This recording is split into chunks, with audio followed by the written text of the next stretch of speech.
Good morning student. आज का हमारा टॉपिक है ऑडियो एड्स इन टीचिंग, यानी कि श्रव्य सामग्री, शिक्षण में श्रव्य सामग्री का प्रयोग।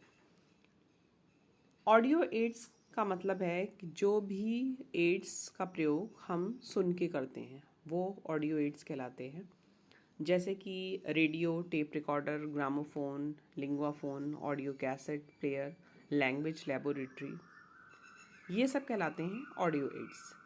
इसके अलावा PowerPoint presentation in support of a verbal lecture, video clip with voice over and moving और still images, interactive white board, television, projected image in support of verbal dialogue, a graphic chart और written material in support of verbal dialogue.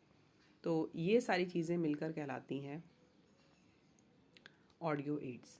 Audio ads के रूप में हम cassette का प्रयोग कर सकते हैं, कैसेट रिकॉर्डर का प्रयोग कर सकते हैं, रेडियो, लैंग्वेज लेबोरेटरी में हम headphones, microphones, tape recorder, computers इनका प्रयोग कर सकते हैं। अर्थात हम ये कह सकते हैं कि ऐसी सामग्री या ऐसे मटेरियल जो आपकी टीचिंग को सुचारू रूप से लिखने, पढ़ने या समझने के लिए 100% आसान बना देते हैं, वो ऑडियो टीचिंग एड्स कहलाते हैं। इसके अंतर्गत any instructional device that can be heard, such type of aids involve sense of hearing. Audio teaching aids can be effective in language classes. इसका एग्जाम्पल हो गए आपके speakers, MP3 players, radio, tape recorder, headphones. It is to be estimated that we remember 20% of what we hear. जो हम सुनते हैं उसको हम 20%, 20% तक याद रख पाते हैं। We remember 30% of what we see. जो हम देखते हैं उसको हम 30% तक याद रख पाते हैं। और we remember 50% of what we see and hear. जो हम सुनते हैं और देखते हैं उसको हम 50% तक याद रख पाते हैं।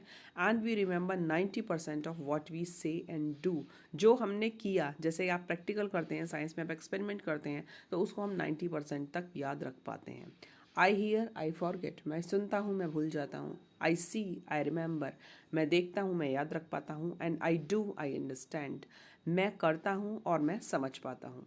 सो we are just talking about audio aids. So the examples are tape recorders, microphones, amplifiers, earphones, gramophone. These all are example of audio aids. श्रव्य सामग्री का तात्पर्य उन साधनों से है जिनमें केवल श्रव्य इंद्रियों, हियरिंग सेंस ऑर्गन्स का प्रयोग होता है, यानी कि इसमें जो ज्ञान होता है वो हम कानों के द्वारा प्राप्त करते हैं। अध्यापन के दौरान पाठ्य सामग्री को समझाते समय शिक्षक जिन सामग्री को प्रयोग करता है वह सहायक सामग्री कहलाती है।